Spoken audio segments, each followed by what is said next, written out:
Today I want to talk about my TBR, or the books that I love to read this month.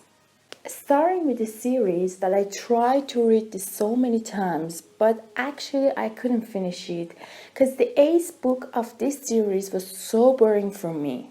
I couldn't ever get past it. So this is the first time after I finished 9th book and figured out something that made sense, I decided to start in reading this one. Health Heroes is the 10th and the final book of the Dimunata series. If you don't know what this series is about, it's basically about 3 protagonists, Groups Grady, Caraval, and Beck Macken. Although they meet each other at various points, they are from separate times. Groups from present day, Caraval from 1917, and Beck something like 450. The books detail the fights against the demon master Lord Lies, many familiar demons, and something mysterious that you should read about it in the 9th book. This series was the second fantasy series I've ever read, and I really like it because of the nostalgic feeling of it. If you haven't already read it, go pick it up, it's so good. The second book that I love to read is The Well of Ascension. The Well of Ascension is the second book of Mistborn trilogy by Brandon Sanderson. I talked about the first book last week.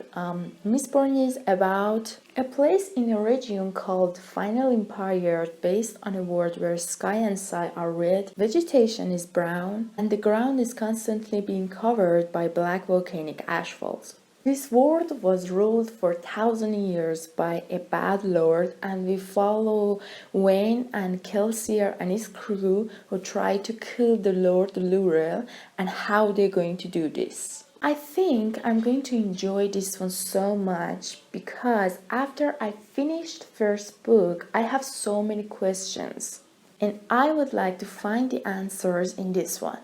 And the last one is Caraval. This one is about 2 sisters who escaped their ruthless father when they entered the dangerous intrigue of a legendary game. Scarlet has never left her tiny island where she and her beloved sister lived with their powerful and cruel father. So this is the first time they leave the island and try to enter the legendary games. When I read this summary, I've been so excited to start in this book, and I hear so many positive and negative opinions about this book. Most of them are positive, so I think this one is going to be okay for me. So next week I'm going to talk about the Munata series by finishing the final book, so stay tuned. Thanks for watching. See you next video.